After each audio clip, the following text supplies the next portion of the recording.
Presque tous les jours, je passais devant ce bâtiment un peu étrange, sans vraiment y faire attention. Il m'indiquait juste que j'étais à 5 minutes de chez moi. Mais ce jour-là, je ne sais pas vraiment pourquoi, mais quelque chose m'a poussée à dévier de ma route et à franchir le seuil de la résidence San Miguel.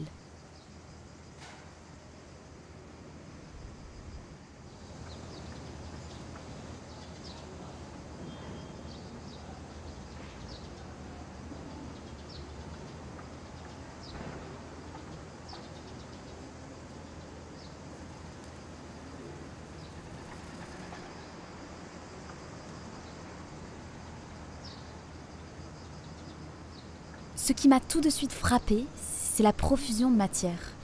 Sur un même pan de mur, des mosaïques, des pierres brutes, du fer forgé et des briques de céramique se côtoyaient. Rectangles, carrés, lignes courbes, formes circulaires, et voire même complètement abstraites. Ce qui est encore plus étrange, c'est que cet endroit, qui pourrait être un musée d'art moderne, semblait être habité. Du coup, ça m'a donné envie d'aller faire un tour à l'intérieur.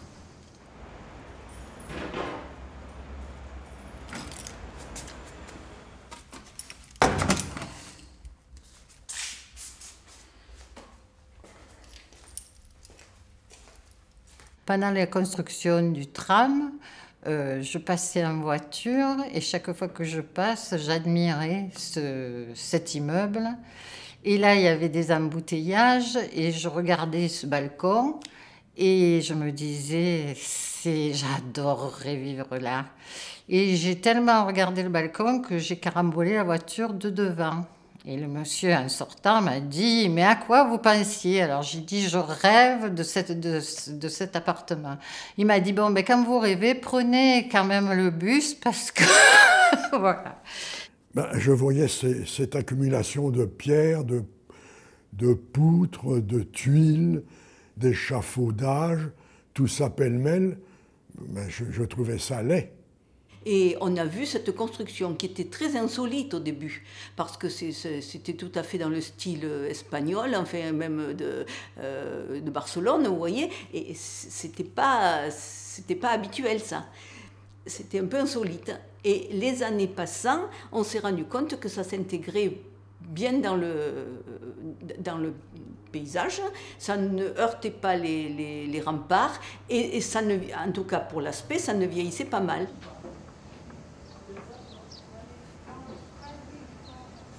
Ici, les habitants semblaient tous avoir une histoire particulière avec leur résidence. Apparemment, elle ne laisse personne indifférent. Moi non plus d'ailleurs. Même si je ne savais pas encore si je la trouvais belle ou juste très originale, avec toutes ses fantaisies. C'est pour ça que je me demandais, qu'est-ce que les gens aiment tant ici ?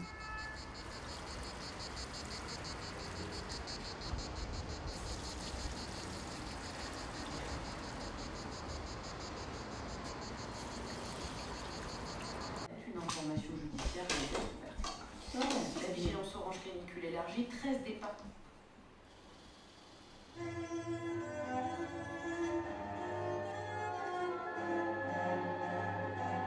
Quand vous rentrez, la porte, elle est très lourde, vous avez dû le voir, et elle est en fer forgé, et en fait, elle est faite pas d'une manière traditionnelle. Ce sont des morceaux de métal découpés qui sont soudés. On passe devant notre bâtiment et régulièrement avec mon mari, on se dit tiens, on aimerait bien vivre là, quoi, voilà, parce que c'est devenu une plaisanterie, mais on a toujours beaucoup de plaisir à regarder cette résidence, oui, bien sûr. Oui.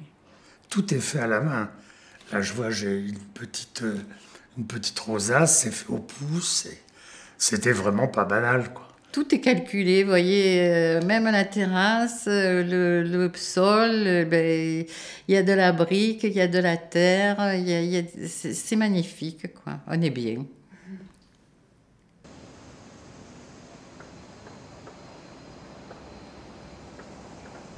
J'imaginais le travail de l'architecte qui avait dû concevoir chaque détail. Il avait décidé que telle gouttière serait ornée de tels motifs, et qu'à tel endroit, l'enduit prendrait la forme d'écorce d'arbre. On devinait même des traces de doigts dans les moulures. Avec les pierres des murs aussi, on sentait que l'architecte s'était démené. Il y avait des pierres lisses d'ornement, des pierres éclatées, des pierres de tout venant. Il y avait quelque chose de brutal dans la construction et les matériaux, et pourtant, je percevais la subtilité de chaque détail. Et il était clair que rien n'était laissé au hasard. Je sentais que l'architecte avait pensé aux futurs habitants en construisant la résidence. En tout cas, moi, si j'habitais ici, je penserais à lui en regardant par la fenêtre ou en ouvrant ma boîte aux lettres.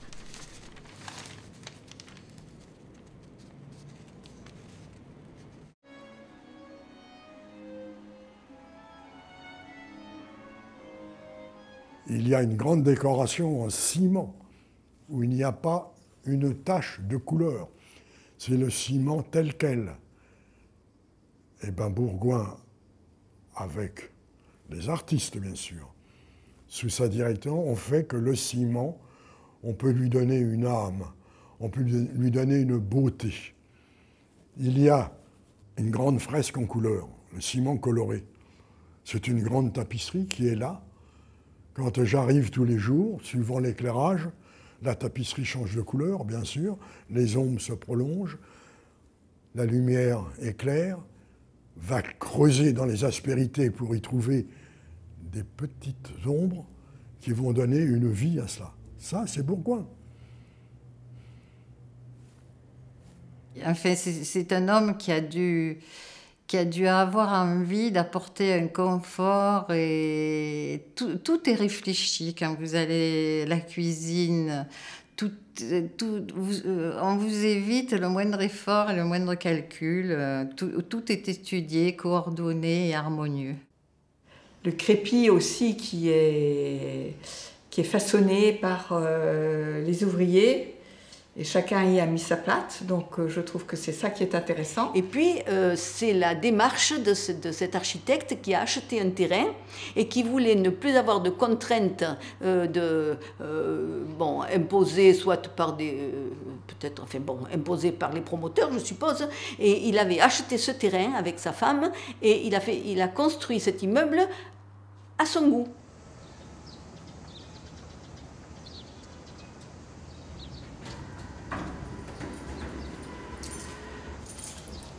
J'étais un peu perdue. Je ne savais pas trop si je me baladais dans le décor d'un magazine rétro ou dans un vestige moyenâgeux, remis au goût du jour des années 70.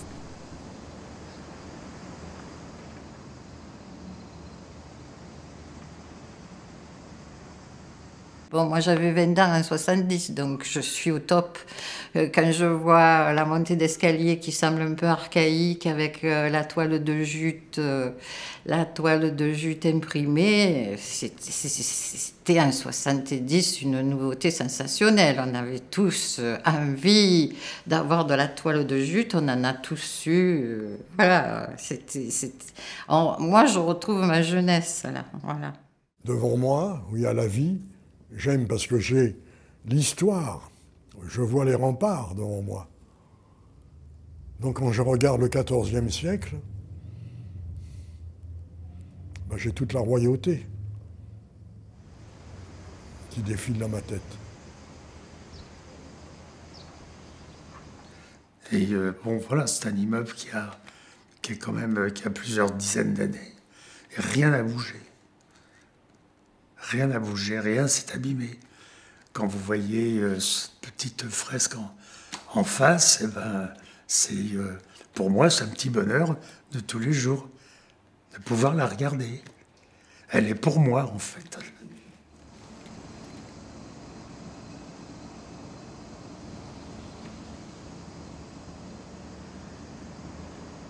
J'avais un peu l'impression d'être entrée dans un autre monde, un lieu intemporel façonné par Max Bourgoin il y a des décennies de ça.